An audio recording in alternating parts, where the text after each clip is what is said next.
Hello, welcome back.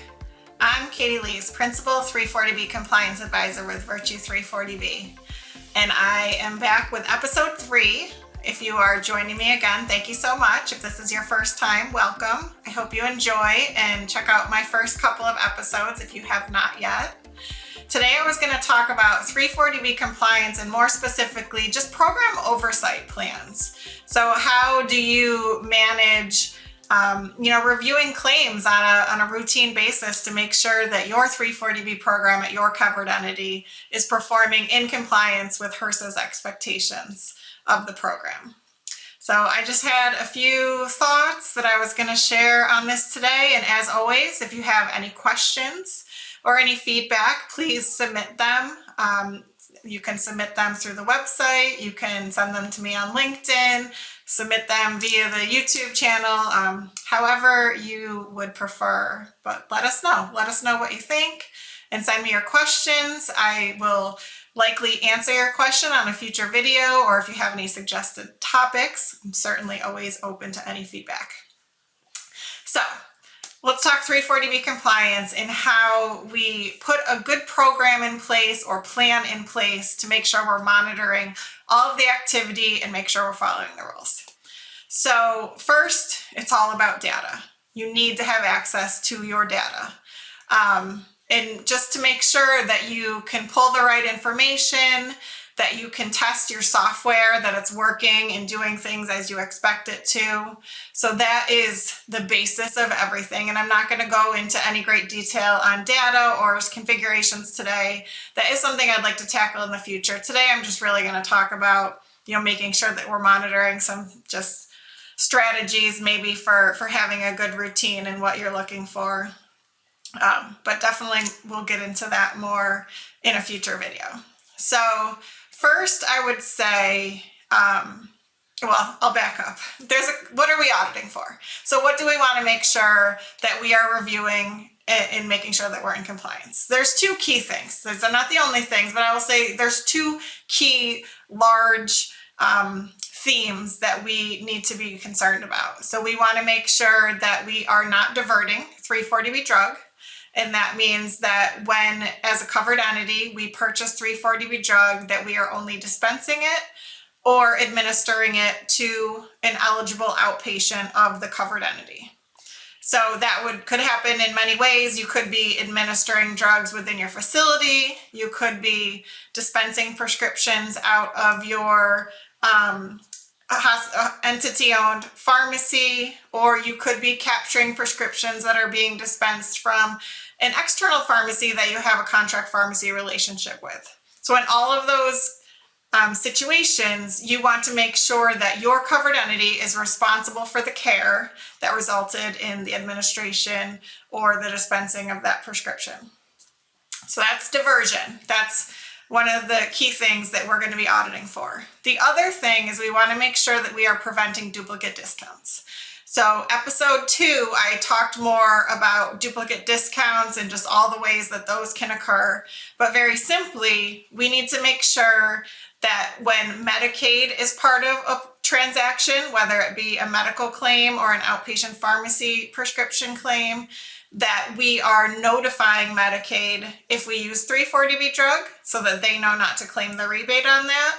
Or we need to make sure that we are excluding that prescription or that transaction from accumulating or being captured for 340B drug to be purchased. So we either need to carve it out, which is exclude it, do not use 340B drug, or if you are carving in, then you need to make sure that you understand how that notification occurs in your state for letting the Medicaid program know when you use 340B drugs so that they don't claim a rebate. So those are the two main things I'm going to talk about today, and just generally how I would implement a program for oversight.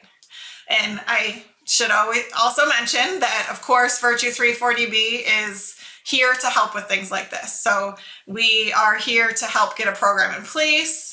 We offer ongoing monitoring services, or if you need your annual mock audit to make sure you're in compliance for these elements, we absolutely can help you with that. Not the only reason I'm here, though. I also just want to talk about this and help you be prepared to do this yourself, if that's what best suits you. So I would say first, sit down and figure out what all the settings are where you're utilizing 340B drug. So do you have a mixed use setting? Maybe if you have a hospital where you're administering 340B drug, so that's your mixed use setting.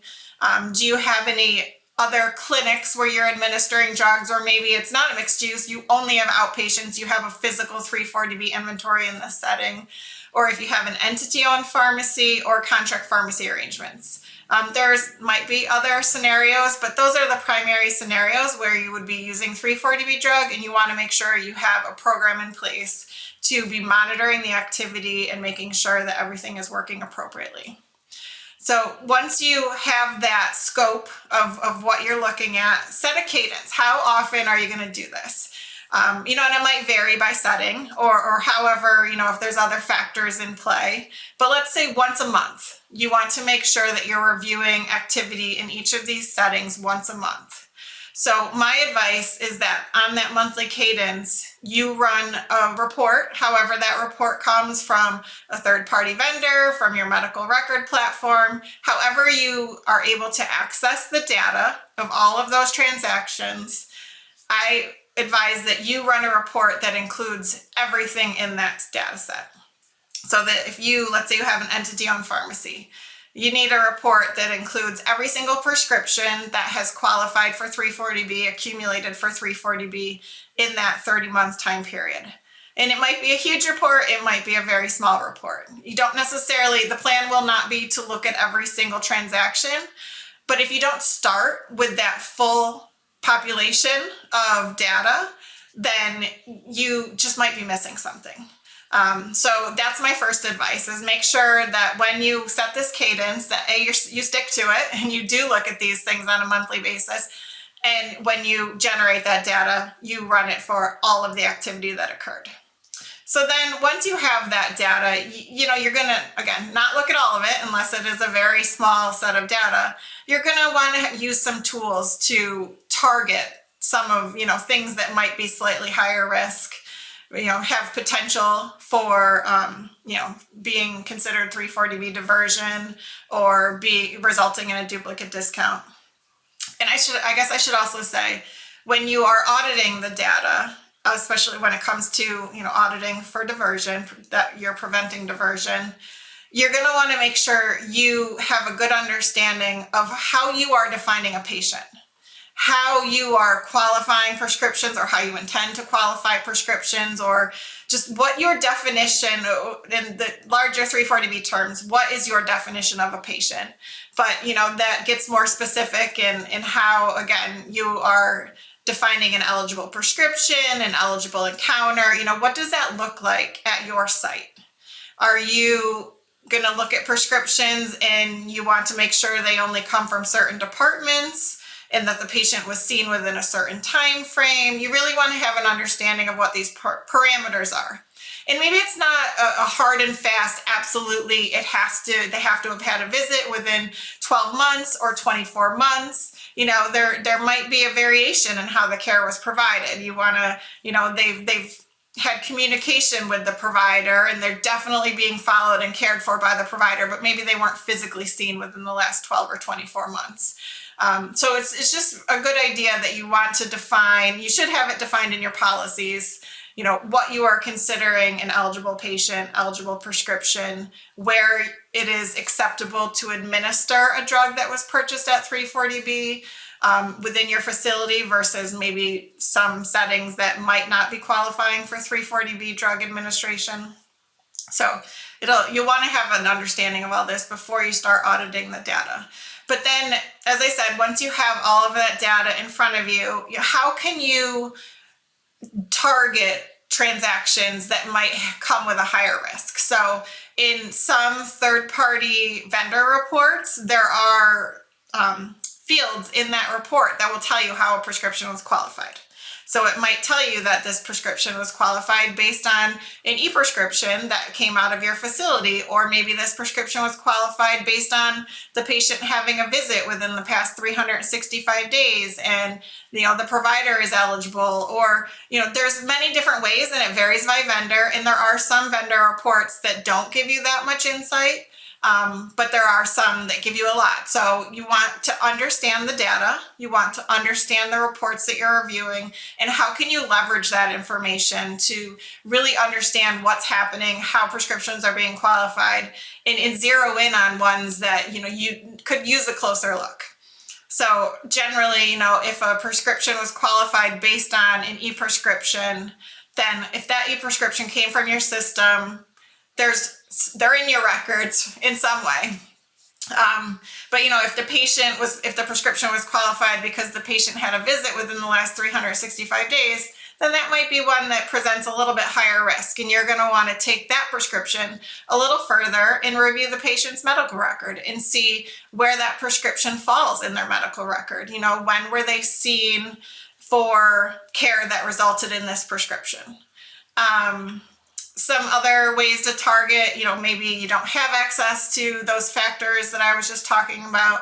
Maybe you just want to focus on a department. So is the origination of the prescription, the department where it originated, is that available in your data? Do you know maybe which departments could be more problematic than others? Same with providers. Can you target it based on provider? Can you use some Excel tools to match up the prescription data to your provider credentialing files to see, okay, was this prescription written within the same time frame that this provider was credentialed in, or had privileges, or however you're qualifying providers.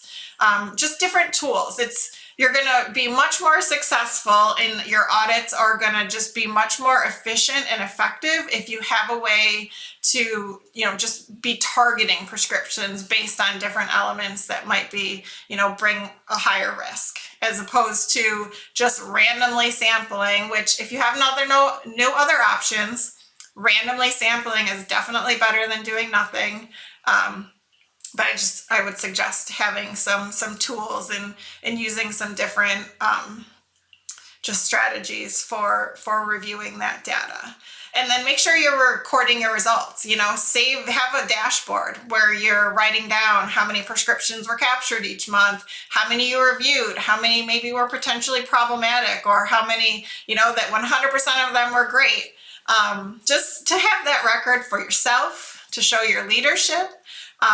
So they know exactly what the program looks like at any given time. If you're audited by HRSA, they're going to want to know that you have this type of program in place, that you have a plan, that you are routinely reviewing the data, and they will want to see not your results, but they'll want to see the format that you're using to record those results, just so they can get a feel for, what your monitoring program looks like.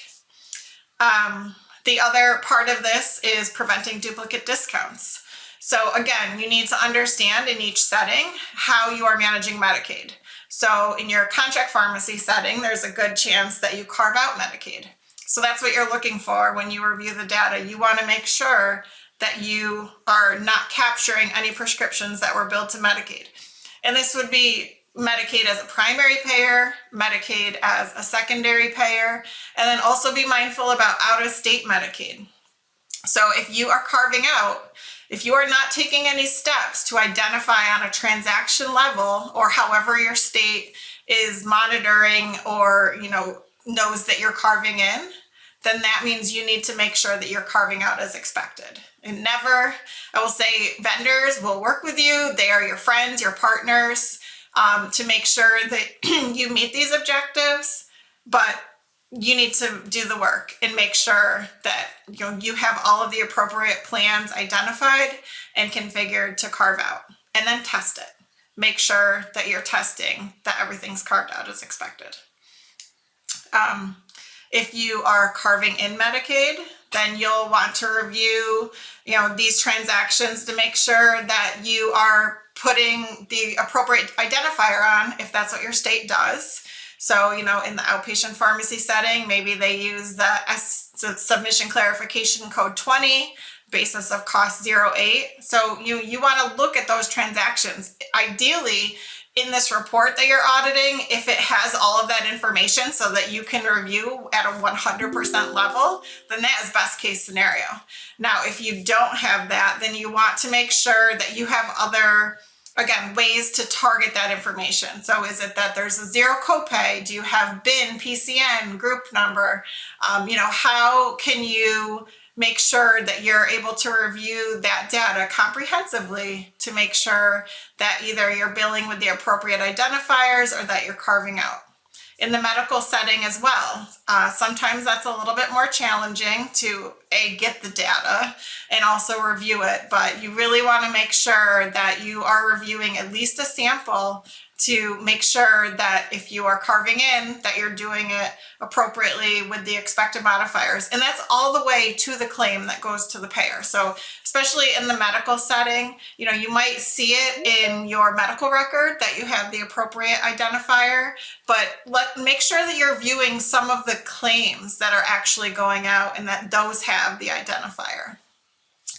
If you're a state that just references the Medicaid exclusion file, then that is obviously a lot easier. I assume I'm not in one of those states, but I assume that is easier, but you want to make sure that any NPI that you're using is reflected appropriately on the Medicaid exclusion file. So your auditing, will not include a modifier, but you want to be checking those claims in the NPI that's on the claim, make sure that it matches what is on the OPA database for your covered entities HRSA registration. And that's also a step that you're going to want to do even if you use a modifier, because while your state might not be, using the Medicaid exclusion file, that is still something that HRSA is going to be testing to when they audit you. So when you're checking those claims for the modifiers, you also want to be making sure that the billing NPI that's listed on your claim is listed appropriately on the OPA database. So I think, let's see, I'm looking at my notes here. I think that was most of what I wanted to talk about today. I hope that you found it helpful. On my next video, I plan to talk about what you do if you identify an issue or maybe even just a potential issue while you're auditing prescriptions. So I will see you soon. Thanks for joining. Bye.